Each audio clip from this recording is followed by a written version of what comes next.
Bonjour et bienvenue, heureux de vous retrouver pour ce nouveau concept d'émission Biz & Me, mais cette fois-ci, c'est pour 2 hors-série.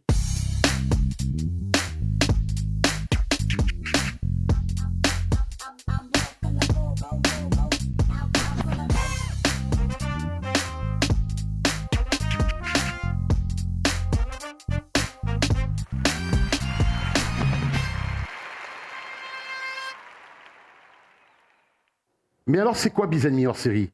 Une émission où l'on recevra un artiste, un sportif, un producteur, un acteur de la vie associative qui viendra nous dévoiler à travers des clips, des confidences, des exclusivités, qui se cache derrière l'entrepreneur.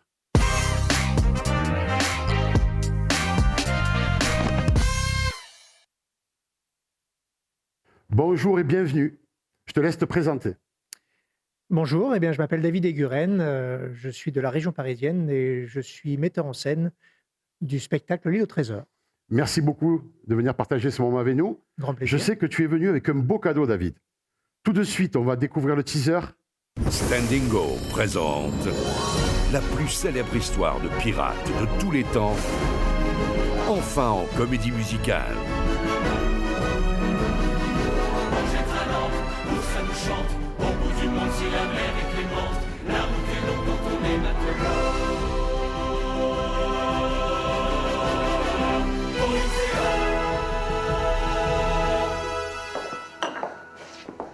Ces sauvages ont saccagé l'auberge. Ils ne reviendront plus vous embêter, maintenant que je suis là.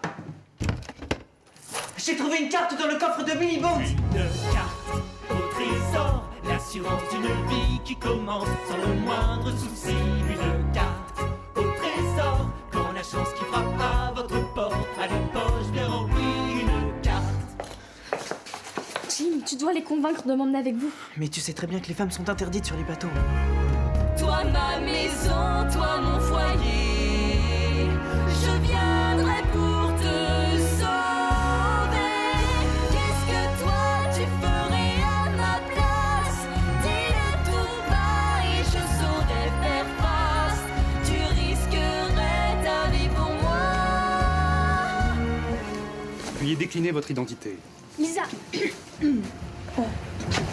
Lisa, capitaine. Bienvenue sur l'Hispaniola, Moussaillon.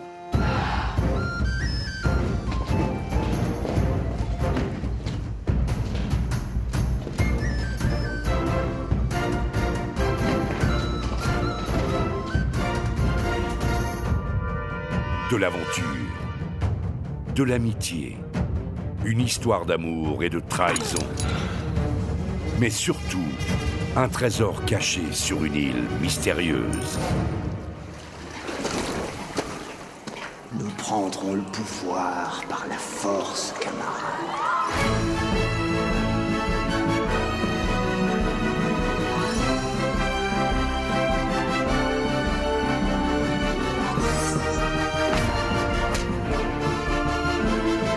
Adapté de l'œuvre la plus célèbre de Robert Louis Stevenson. Venez découvrir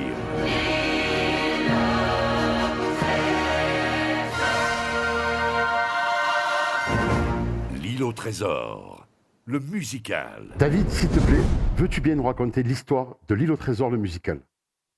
Alors, L'île au trésor, le musical, est inspiré d'un roman de Robert Louis Stevenson qui a été écrit il y a très longtemps par un auteur anglais et qui a vraiment révolutionné, j'ai envie de dire, l'écriture du roman d'aventure.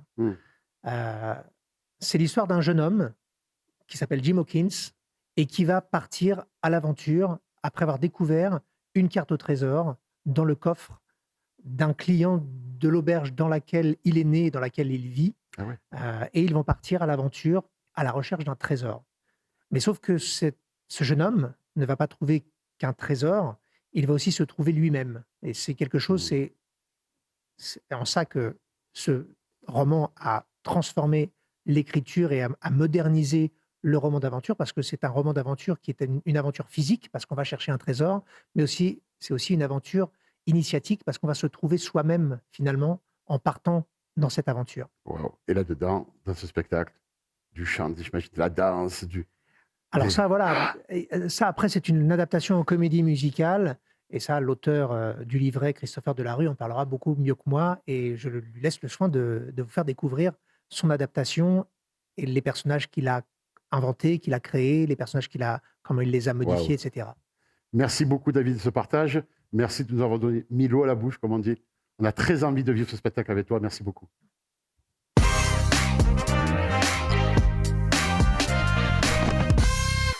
Donc, David, tu es le metteur en scène de cette œuvre. Peux-tu, s'il te plaît, nous confier les secrets de tout ce travail? C'est beaucoup de discussions, c'est beaucoup de directives.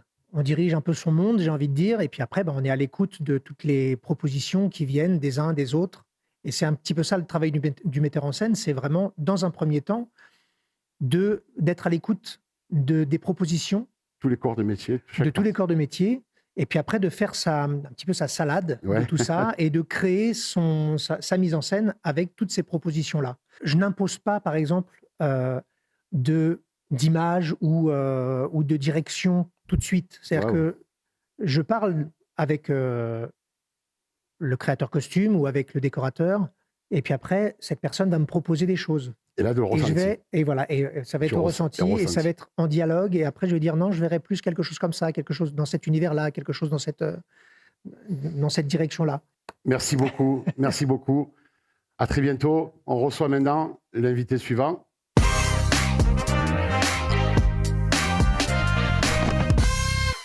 Bonjour, est-ce que tu veux bien te présenter, s'il te plaît? Oui, bien sûr, bonjour.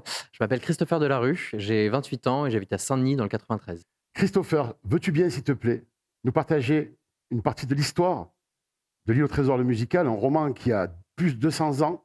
Comment aujourd'hui on peut moderniser, réactualiser, redynamiser un spectacle? Et en fait, de base, c'est une histoire qui raconte la vie du jeune Jim Hawkins, et c'est une histoire qui traite que de personnages de garçons. Et du coup, nous, on a décidé de ramener des personnages féminins. Et voilà, c'est comme ça aussi qu'on peut moderniser, parce qu'on a ce personnage de Lisa qui, dans notre histoire, dans notre adaptation, est la compagne de Jim Hawkins et qui décide, contre vents et marées, de partir à l'aventure avec lui, déguisé en garçon, en se disant « Moi aussi, je peux venir t'aider et je pense que foncièrement, tu as besoin de moi et c'est pas parce que je suis une femme que je ne peux pas monter sur ce bateau et être aussi brave que toi. » Christopher, veux-tu bien, s'il te plaît, nous dévoiler quelques petits secrets de ce merveilleux spectacle qu'on va vivre, L'Île au Trésor, le musical? Bien sûr. Alors du coup, c'est une comédie musicale à l'anglo-saxonne, pour différencier des comédies musicales un peu plus à la française. C'est une comédie musicale où les chansons font avancer l'histoire. Et donc, de par les personnages féminins qu'on a rajoutés, c'est autant une histoire pour les garçons que pour les filles. Il y aura à la fois de l'amour, de l'amitié, mais aussi du danger, des combats à l'épée. Pour le reste, il va falloir venir voir le spectacle, je crois. Hein. Le rendez-vous est pris. Hein. N'oubliez pas, L'Île au Trésor, le musical, on sera là. On s'y promis, voit on sera là. Merci beaucoup. Merci Christopher.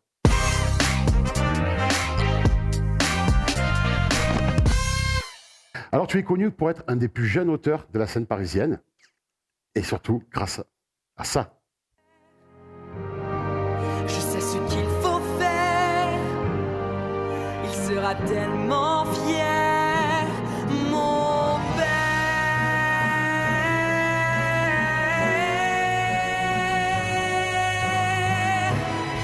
J'y porte mon bête qui passe par la fenêtre. Ça va être fastoche. Je vais m'en mettre plein les poches avec le mien.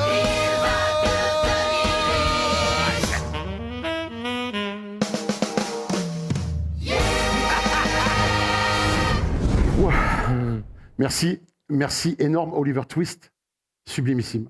Merci. C'est une expérience de plusieurs années sur Oliver Twist. Oliver Twist, en fait, ça a commencé quand j'avais 21 ans. Je suis sorti d'école, en fait. J'ai fait une école de comédie musicale pour être comédien-chanteur, danseur. Voilà, mes heures perdues.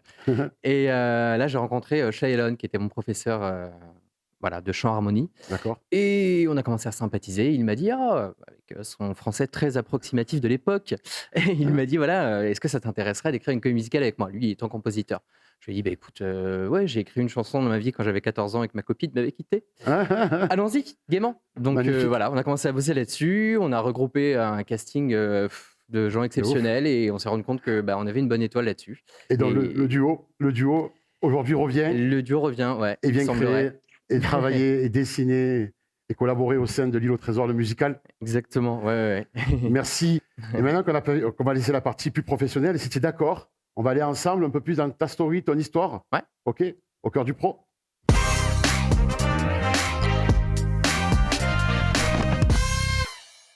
Christopher, en sortie d'école, très jeune, tu es engagé dans plusieurs spectacles familiaux, comédies musicales et autres. Tu es comédien, chanteur, auteur. Comment ce jeune homme, à un moment, il se dit ah, et si moi je pouvais, ou qu'est-ce qui permet de voir son cœur de dire ah, à la télé j'ai vu que, mais est-ce que moi je pourrais? Tu veux bien nous offrir ce petit moment? Mais bien sûr, avec grand plaisir. Alors, pour moi, c'est surtout une question de circonstances, de rencontres. Non, mais voilà, en fait, je venais d'avoir mon bac au lycée. Et voilà, et j'ai une amie qui, un soir, on commence à parler un petit peu éméché. Et elle me dit, mais viens avec moi, je vais faire une école de comédie musicale. Et moi, je n'en connaissais que la comédie musicale française, qui n'est pas forcément mon cœur de cible, en tout cas. Je suis là, bon, je sais pas, la comédie musicale, bon, tu sais quoi, on trinque et si on est pris, on y va. En fait, je pense que la vie, c'est des rencontres et des opportunités. Il faut juste savoir les prendre et suivre ses envies, tout simplement. En fait. Voilà, ouais. Je pense qu'il faut, faut juste y aller à la cool et se faire plaisir. Et juste, quand même, confie-nous à la jeunesse, à l'adolescence. Ok, tu as fait le scolaire traditionnel, mais tu avais une idée de métier quand même.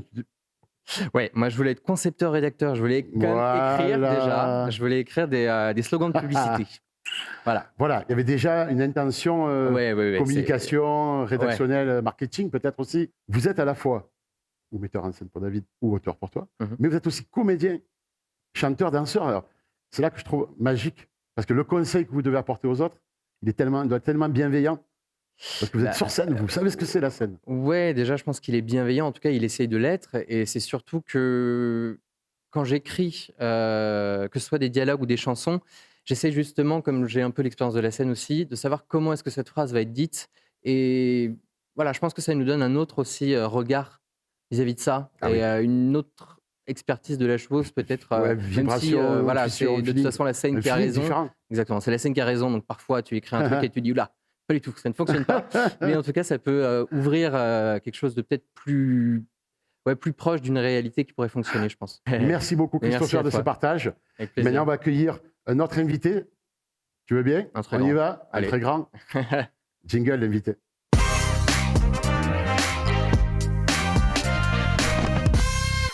Bonjour Pierre, bienvenue. Bonjour Richard, merci. Je te laisse te présenter. Je m'appelle Pierre Nogueras.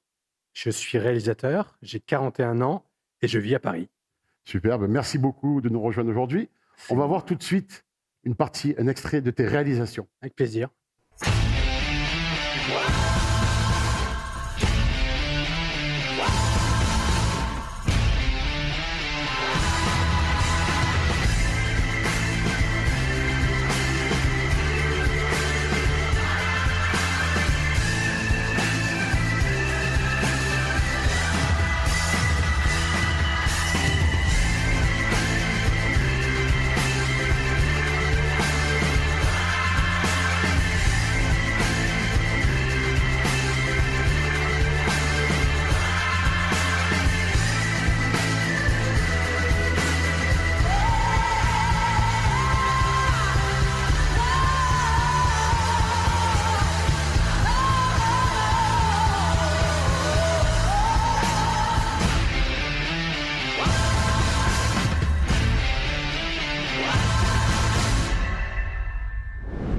Magnifique, Pierre. Merci, Richard. Magnifique. Alors, Laurette Fuguet, on a pu voir Oliver Twist, Cécilia Cara et L'île au trésor. Oui. Alors, c'est un joli lien. Si tu veux bien, on va passer à l'étape d'après, la partie bise pour L'île au trésor. Tu es d'accord? Ok, jingle.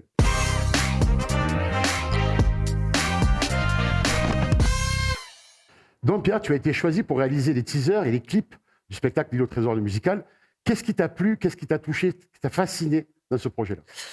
Écoute, tout d'abord, j'ai reçu un coup de téléphone de Christopher de la rue, l'auteur de ce livret magnifique, avec qui j'avais déjà collaboré sur Oliver Twist. Ouais, aussi. Voilà. Super. On avait fait du bon travail tous ensemble. Et quand il fut le moment de mettre en image cette nouvelle pièce, cette nouvelle comédie musicale, il a gentiment pensé à moi pour le faire. Voilà. Alors, nous, on a carrément presque vécu la bande-annonce d'un film, tellement Oui. l'émotion, elle était... Les images, vous avez tourné ça il y a combien de temps? On a tourné ça il y a 2 mois. D'accord. Le gros avantage que j'ai eu, c'est que l'équipe de production, Nathan Guichet, ça a été hyper bien produit. C'est-à-dire que moi, j'ai eu tout ce que je voulais. Waouh. C'est-à-dire que les costumes, les décors, la lumière, Ah, on a vu, oui. les techniciens. C'est-à-dire qu'un réalisateur ne peut rien faire si on ne lui apporte pas ce dont il a besoin pour mettre en image. Et puis, le travail génial de David et Guren sur la mise en scène, il savait précisément ce qu'il voulait. Ah ouais. Et donc, ça m'a permis vraiment de fermer les yeux, de me laisser bercer par sa voix, son imagination. Et puis derrière, évidemment, la musique est livrée de Shai et de Christopher. Donc, tout était fait de telle sorte pour que ça se passe bien. Et j'ai découvert à ce moment-là l'ensemble des comédiens. Ah ouais. À ce moment-là. Ah oui, que je connaissais pas bien. Et ça a été une révélation. Je me suis dit, d'une part, je suis heureux d'être là au milieu d'eux. Donc, c'est moi qui ai de la chance. Ah oui, c'est beau. Et d'autre part, j'ai découvert des talents incroyables. Voilà. Merci, en tout cas. C'est un vrai plaisir. Mais avec plaisir, avec plaisir. Si tu veux bien, maintenant, on va aller un peu plus ensemble plonger dans ta story, tous les deux. Ouais. C'est d'accord? Avec plaisir. Très bien. Jingle.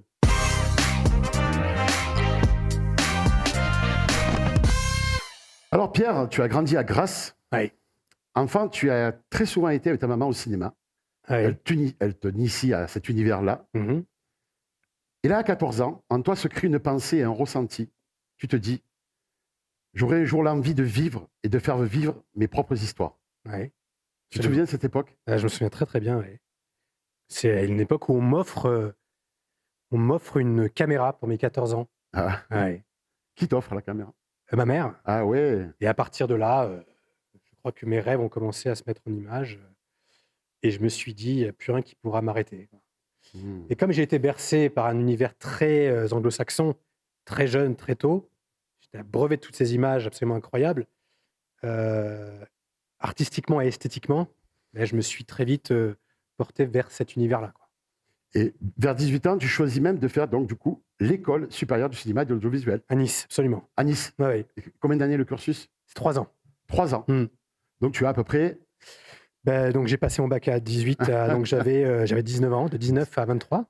Et après ça, tu montes à Paris. Ouais. Et pendant 10 ans, et je connais bien ce choix-là, tu découvres et apprends tous les métiers du cinéma. Tu vas être régisseur, runner, rod, assistant régie et assistant réal. Ouais. Et là, combien d'années ça se passe ça? Combien d'années tu vis ça? Pour un jour dire, allez, ok. Écoute, il se passe une dizaine d'années. 10 ans. Ah oui, mais qui sont nécessaires. Ah oui, je te crois. Qui sont nécessaires pour la pratique, pour l'appréhension de ce métier. La vision globale, l'ensemble, et de comprendre comment est-ce qu'un plateau, ça marche, de comprendre le rôle d'un réalisateur, le rôle d'un scénariste, le rôle d'un producteur, et de comprendre surtout ce à quoi je ne veux pas ressembler et ce à quoi je veux ressembler dans la direction d'un plateau. Voilà. C'est magnifique. C'est-à-dire que j'ai vu beaucoup de réalisateurs à l'œuvre, mais des très grands noms. Oui. J'ai vu de très grands noms, j'ai vu de très grands acteurs jouer devant moi. J'ai vu les comportements des uns, des autres. Parfois, on est surpris agréablement. Parfois, on est désagréablement surpris. On se dit, j'aurais pas dû le rencontrer parce que finalement... Mais on apprend. Mais on apprend et on se dit, voilà, je ne serai pas comme ça. Et puis le jour où j'ai eu la chance de réaliser des pubs ou des clips, ou donc de diriger un plateau, c'était à l'image, en fait, de ce que je m'étais promis. Dans ta vie et dans ton enfance, en fait, tu vis la perte d'une jeune amie par la maladie, et en toi se crée la volonté à ce moment-là que dans ta vie et dans ta carrière, tu œuvreras en soutien à la cause. D'ailleurs, une action concrète et consciente, c'est la réalisation actuellement des films de l'association Laurette Fugain. En réalité, je cherchais depuis quelques années un sens à ma vie. C'est-à-dire quand on dépasse la trentaine, on se dit, bon, j'ai vu beaucoup de choses, j'ai vu beaucoup d'univers, j'ai beaucoup voyagé. Et à un moment donné, on se dit, est-ce que toi, tu es capable dans ta personne d'apporter des choses à d'autres personnes, mais simplement avec tes mains, avec ton savoir-faire? Et il y a eu cette rencontre il y a 7-8 ans absolument incroyable avec Stéphanie Fugain. Et je me suis dit, un jour, je donnerai du temps, je donnerai un temps de ma vie pour pouvoir faire en sorte que les enfants se sentent mieux, puissent guérir. Et les films qu'on fait chaque année sont tellement aujourd'hui médiatisés qu'ils apportent beaucoup d'argent à la recherche pour permettre aux enfants et aux adultes qui ont la leucémie de pouvoir guérir, du moins permettre aux chercheurs de pouvoir avancer sur leur recherche. Voilà. Merci beaucoup de ces confidences, Pierre. Avec plaisir. C'est très touchant. Avec plaisir. Et c'est une jolie transition et une douce transition. On va regarder un extrait du dernier film, clip de Laurette Fugain. Oui, plaisir.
Super boulot, Pierre.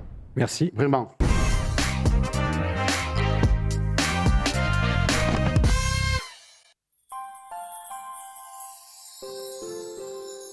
Dis-moi comment faire pour sortir d'ici, de ces barreaux de fer. Dis-moi comment je peux sauver ma vie quand l'étau se resserre.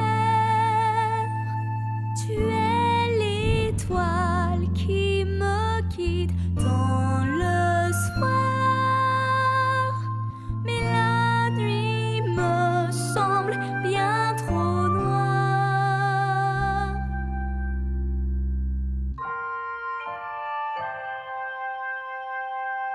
Qu'est-ce que toi tu ferais à ma place?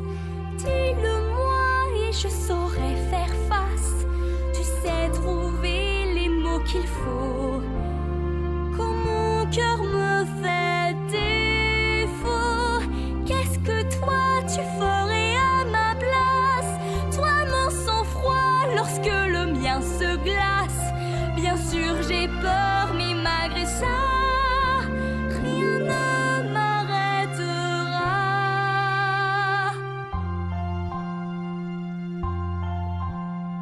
Toi la seule réponse à mes questions, dis-moi comment agir.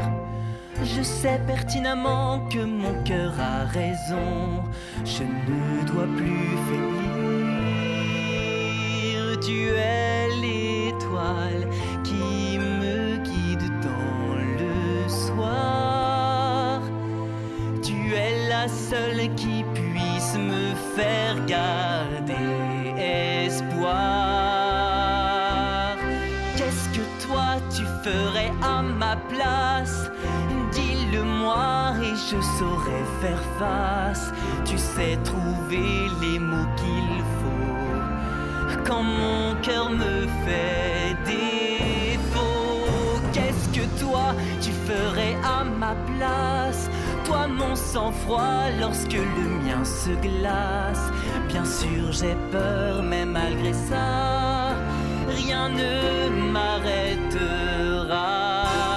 Toi tu es mon courage, ma force et ma rage, ma seule raison ici-bas. Qu'est-ce que tu ferais à ma place?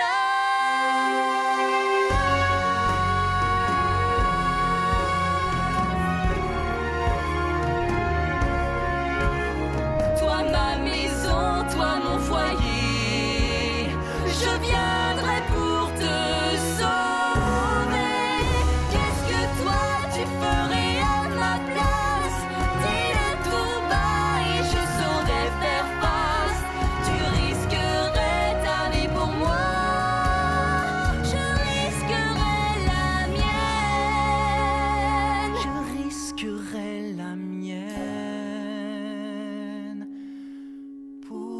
pour toi.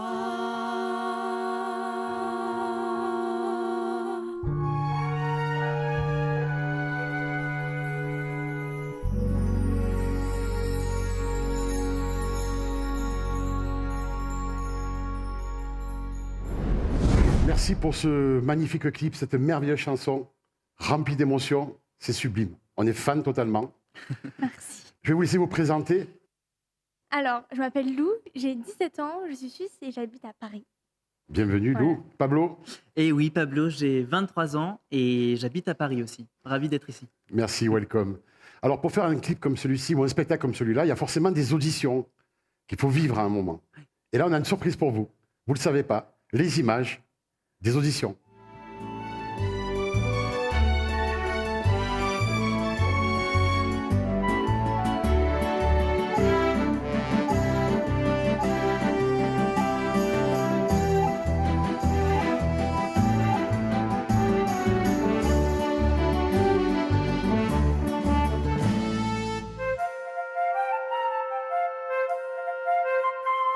Bonjour, je m'appelle Lou Nagy. Bonjour, je m'appelle Pablo Chéret-Tural. Le temps est venu de parler haut et fort, il faut voir qui c'est le patron. Le temps est venu de faire un petit effort, fini de régler l'addition. Merci beaucoup pour ces images, c'était trop bien. Oui, merci, merci. C'était la petite surprise. Oui, c'est chouette, ça rappelle des souvenirs. Alors maintenant, est-ce que vous voulez bien, s'il vous plaît, Pablo, peut-être pour commencer, nous raconter une partie de l'histoire de ton personnage, de ton rôle au sein de la comédie musicale? Oui, alors moi j'interprète le rôle de Jim Hawkins. C'est un jeune homme qui au départ, tient l'auberge de son père récemment décédé, qui croule sous les dettes de son père, et qui va en fait découvrir une carte au trésor dans un coffre mystérieux. Et c'est ça qui va le lancer dans une aventure folle et une quête, évidemment, du trésor. Et à travers cette aventure, il va vivre plein d'émotions, plein d'états. Il va y avoir des combats, des trahisons, des découvertes, enfin beaucoup d'humeur. Et ce qui est super pour lui, c'est qu'il va être soutenu comme toujours par sa chère et tendre. C'est là que j'arrive. Lisa. Oui, donc j'interprète le rôle de Lisa, qui est un rôle spécialement écrit dans cette version de L'île au trésor. D'accord. Et donc c'est une femme forte de 17 ans, donc comme mon âge, mais qui en fait un jour va être mise de côté complètement. Ils vont lui dire tu restes à l'auberge pendant que les garçons vont aller vivre une aventure de dingue. D'accord. Et en fait parce que je suis une femme. Ah, Et d'accord. pourquoi une femme ne pourrait-elle pas monter sur un bateau? Lisa va choisir de se déguiser en homme et de monter sur le bateau Hispaniola pour le défendre jusqu'à la fin. Donc elle est prête à tout pour le défendre. Et Donc il va y avoir plein d'histoires, plein de péripéties, vous verrez, on a trop hâte de partager ça avec le public. Et une belle histoire d'amour. Oui, bah bien sûr. Oui. Avant tout. En tout cas, vous nous avez donné vraiment envie de venir vous voir. On sera là au rendez-vous. Super. Merci. Alors maintenant, dans la deuxième partie de notre interview commun, on va aller, si vous voulez bien, au cœur du pro. D'accord? Avec plaisir. Jingle au cœur du pro.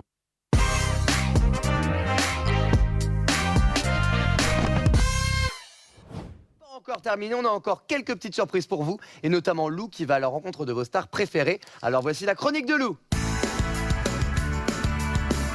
Salut les Liver, aujourd'hui je vais rencontrer Com, l'ancien finaliste de The Voice, qui a l'un des rôles principaux de l'opéra rock Le Rouge et le Noir. Et est-ce que tu peux nous dire pourquoi cette comédie musicale Le Rouge et le Noir est différente des autres? Alors les filles, c'est qui les plus forts? C'est nous! Alors je suis toute seule, alors je vous dis un petit secret. Le prochain titre c'est musique. Musique, c'est un peu de nos voix. Ça va pas ou quoi?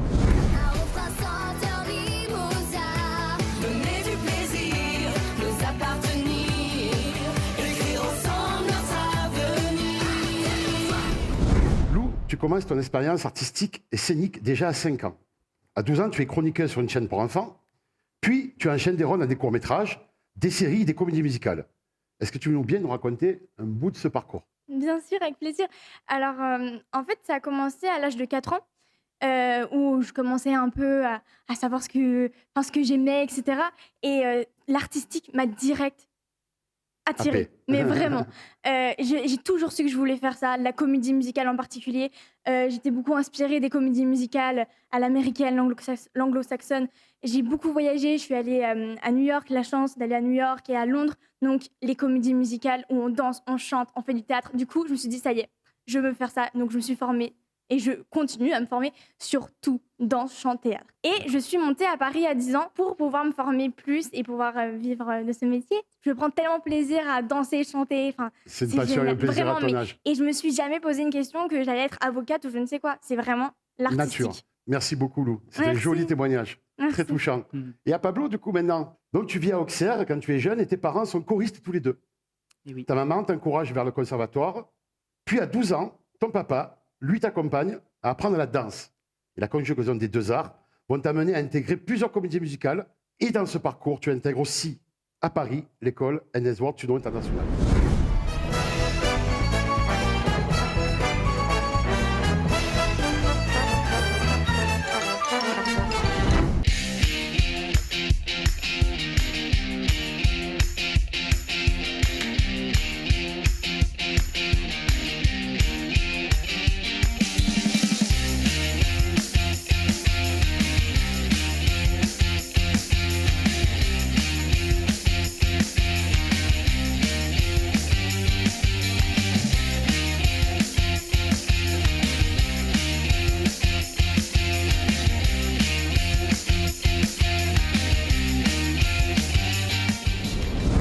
Passé un truc dans ma vie. C'était pas dès mon plus jeune âge, j'étais tout de suite passionnée et tout ça. C'est venu un peu plus sur le tard, vers D'accord. mes 13-14 ans. J'ai D'accord. vu, en fait, j'ai vu La Belle et la Bête à Mogador sur Paris. Ah, C'était voilà mon le premier secret. spectacle. En plus, j'étais à Auxerre, donc effectivement, je montais à la capitale. C'était incroyable. Et Énorme. j'ai vu La Belle et la Bête. J'étais au 2e rang et il s'est passé un truc de dingue. En fait, j'étais vraiment happée. Et je me dis, mais qu'est-ce que c'est que ce truc de fou, quoi. J'ai pleuré tout le long du spectacle de beauté, de couleur. Et ça a été une évidence, ça a été vraiment un déclic. Je considère vraiment ça comme un déclic dans ma vie. Et ce déclic-là aussi qui m'a amené vers le NS World Studio International parce que je me suis dit, bon, bah, là, c'est bon, il faut que je fasse tout ce qui est en mon pouvoir pour faire ça de ma vie, quoi. Qu'est-ce qu'on peut vous souhaiter de meilleur pour cette magnifique aventure? Du succès. L'île au trésor, le Bien musical. sûr. Que ça marche, qu'on Bah oui. retrouve le public et qu'on partage ça tous ensemble. Ouais, j'ai trop hâte. Ouais. Beaucoup de spectateurs, beaucoup d'applaudissements, Mais beaucoup de c'est ça. rires, beaucoup de joie, beaucoup d'émotions. De vie, quoi. Ouais. En tout cas, vous nous avez donné envie. Merci beaucoup et rendez-vous dans la salle quand vous serez sur Oui, scène. Et on oui, a on vous attend. Super. Merci. Merci On accueille beaucoup. maintenant nos 2 prochains invités.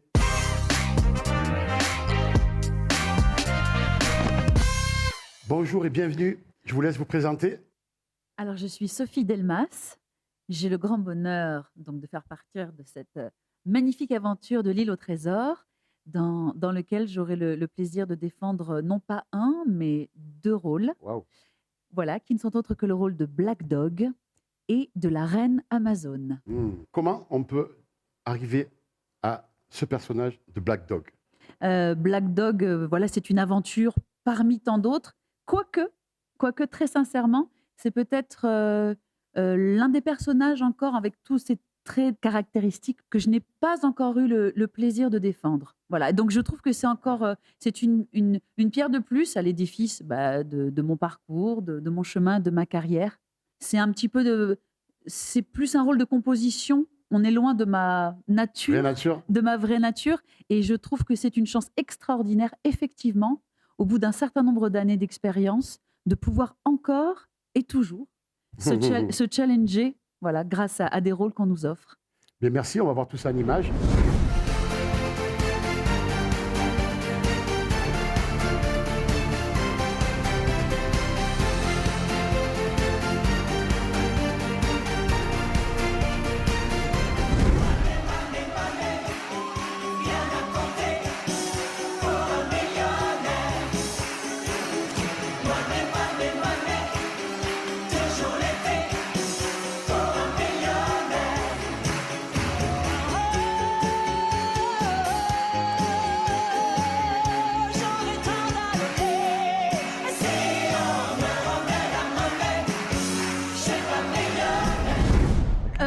Waouh, non, c'est toujours très pas déstabilisant, non, touchant en fait. Touchant. De voir juste en quelques images des choses qui ont été très importantes pour moi dans ma vie. David, toi, à ton tour, de À mon partager. tour. Je tremble parce que quand je vois les vidéos, je ne sais pas ce que vous allez me sortir. Je m'appelle David Alexis et je suis dans le spectacle, je jouerai le rôle de Long John Silver. Tu as donc beaucoup d'expérience professionnelle. Et comment on peut arriver à faire d'un personnage à un autre? Comment on revient à tout ça? Alors j'ai toujours la sensation de dire que un personnage nous rencontre, et c'est pas l'inverse. Parce que évidemment, on rêve quand on est enfant et quand on veut faire ce métier, on rêve de certains personnages. On se dit un jour je jouerai ça ou je fais ce métier parce que je veux jouer ça. Mais je pense que les personnages viennent à nous. Tous les personnages que j'ai eu la chance de jouer jusqu'à présent ont toujours été fondés avec moi. Certains personnages que j'ai pu jouer pendant 1 an, 2 ans, je les découvrais à chaque fois, à chaque soir, parce que chaque soir est différent. Donc je pense qu'on injecte de nous en chaque personnage. C'est très parallèle à l'histoire d'une vie. Oui. Pour illustrer tous les moments que tu nous as confiés, avec malheureusement, désolé, un très court extrait, on va voir les images de celui qui est tombé dans la marmite à Cordy. Alors maintenant, on va te retrouver, on a enregistré ça il y a quelques heures, avec un garçon qui s'appelle David Alexis. Oui. Alors dis-moi un petit mot de lui. C'est un fan de toi depuis toujours. Oui. Et que tu as j'en ai conseillé, plusieurs que comme tu as pris ça, un peu sous ton aile. Oui, il y en a plusieurs comme ça qui sont tombés dans la marmite Cordy quand ils avaient 6 ans.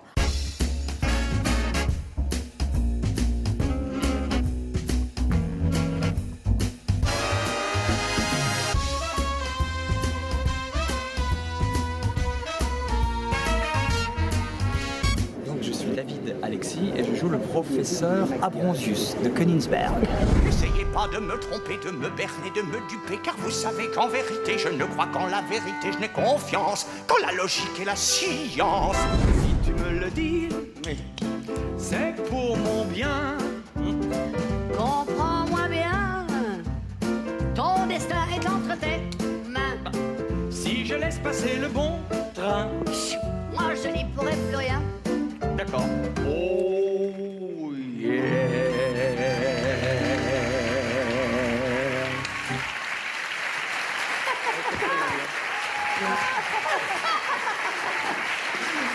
Merci. David Alexis. Tout le monde de l'applaudir. David, il est là. C'est émouvant parce que je sais que voilà, Annie est partie dans un autre pays il y a quelques temps. Donc du coup, quand je vois ces images, je sais que tout vient d'elle. C'est drôle parce qu'à chaque fois que je lui disais, tu sais, Annie, je te dois tout. Elle me dit, mais je n'ai rien fait, je ne fais rien, j'ai rien fait. Je dis, ben si, parce que si tu ne m'avais pas répondu un certain jour, quand j'avais 9 ans, que je lui avais écrit une lettre en lui disant que j'admirais ce qu'elle faisait des claquettes, elle dansait, elle chantait, jouait la comédie, elle faisait plein de choses, et je lui avais dit, je veux faire comme vous. Et elle m'avait répondu en me disant, mais je ne peux rien faire pour vous. Mais par contre, je vous demande juste une chose, c'est de me tenir au courant de votre progrès. Et ce jour-là, quand elle m'avait donné cette phrase, j'ai encadré cette lettre. Et cette phrase a vraiment été le lien de notre relation, et qui est devenue une relation très intime depuis ces 20 dernières années. Merci, mais c'est une jolie transition, parce que si vous l'acceptez maintenant, on va aller un petit peu plus tous ensemble au cœur de vos stories personnelles, au cœur du pro. Vous êtes d'accord? Ah oui? Super. Oui.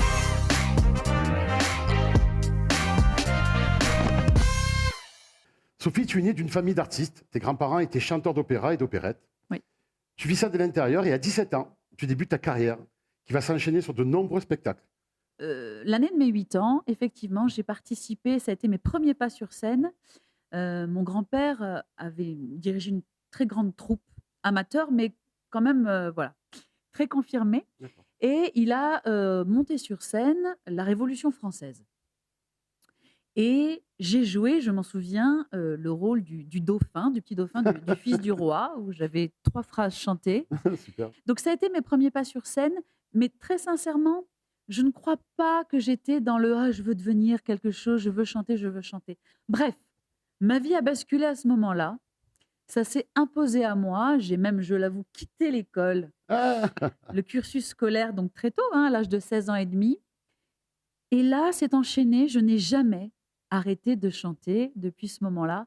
Et donc, depuis, j'allais dire, les années 2000, commencé voilà, ce parcours un peu plus pluridisciplinaire et qui, bon, n'a fait qu'être une passion grandissante. Mais en tout cas, j'ai toujours chanté. Ça, c'est sûr.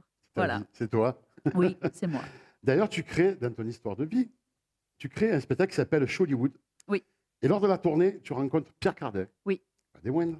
Oui. Qui est séduit par ta voix. il t'ouvre les portes de l'opéra de Saïgon Oui. avec un récital de la chanson française. On s'est retrouvés à l'opéra où on apprend qu'il va y avoir 7 caméras télé.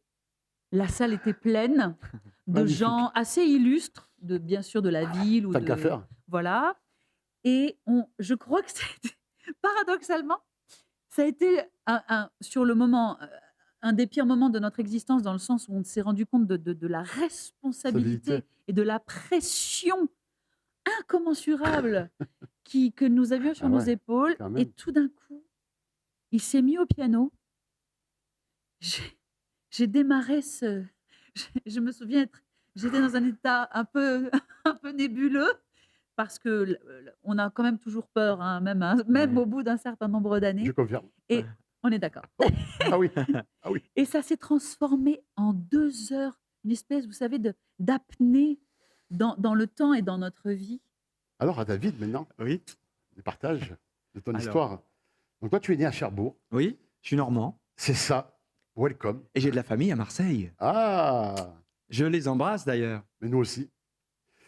Donc, tu débutes ta profession dans les arts de rue. En parallèle, tu fais une formation de chant, de danse, de piano, de claquettes. En fait, finalement, qu'est-ce que tu fais pas, quoi? Oui, je fais même la cuisine aussi. Ah, ça, c'est dans la privette. T'es libre ou pas Non, en fait, oui. À la base, je suis un enfant de forain. La fête foraine, à l'époque, c'était très itinérant, fatigant. Puis, ça me montrait pas, comment dire, ça me montrait une liberté, mais qui n'était pas celle que je devais chercher. Dans le ressenti, c'était pas. Oui, voilà, je voulais aller chercher autre chose. Voilà. Mais ce petit garçon, à un moment, il devient jeune adulte. Oui. Donc, il faut qu'il fasse une formation. Oui, il y a bien ce parcours-là. Je vais devenir un pro, je vais pas vivre de ça. Vous savez, j'ai toujours eu la sensation que je rêvais ma vie jusqu'au moment où j'ai décidé de vivre mon rêve. Et je me suis dit, voilà, je vais essayer de vivre de ce métier. Alors, ce qui est intéressant, c'est que moi, on s'est confié que tu es épicurien, tu aimes vraiment la vie au sens large du terme. Oui. Et pourtant, on entend dans ton témoignage que tu as pu à la fois être un jeune festif qui a vécu pleinement ses expériences avec ses potes, ses amis, et en même temps, tu as bossé, quoi. Donc, il y avait cet équilibre des deux. Mais de toute façon, ce métier n'est pas un métier facile, dans la mesure où il est fait évidemment de lumière, comme là, ce qu'on est en train de vivre, on rencontre des personnes, on est mis en lumière, mais derrière tout ça, il y a des heures, des minutes, des secondes de travail, et que ce ne sont pas que du travail physique où on est en répétition, où on apprend, mais on travaille tout le temps. On ne peut pas nous imposer de devenir comptable, prof d'anglais, Oui. je sais pas, maçon, etc. Si on ne l'a pas là, Donc, on il faut peut être soi. faire. Voilà. Il faut être soi. Je pense que la vie est trop courte pour ne pas se donner les chances de faire ce que l'on est. Bien sûr. Donc, merci beaucoup pour ce merveilleux partage. Mais merci J'aurais beaucoup. tellement aimé qu'on fasse plus longtemps. Mais on reviendra. Promis. On reviendra. Promis. Mais Ça, c'est un après l'autre. On reviendra. Dans cette émission, on a fait le choix de soutenir l'association Laurette Fugain, qui œuvre pour repousser les leucémies, soutenir la recherche médicale, mobiliser au don de sang, de plaquettes, de moelle osseuse, aider les patients et les familles. Parce que chacun d'entre nous peut agir et apporter de l'espoir. Donc dans ces cas-là, vous savez ce qu'il vous reste à faire. Sous l'écran, vous avez les coordonnées. Mais des fois, ce qu'on oublie, on peut tout simplement liker les réseaux sociaux, s'abonner et partager. On va vous offrir maintenant le teaser de la comédie musicale L'île au trésor, le musical. Standing Go présente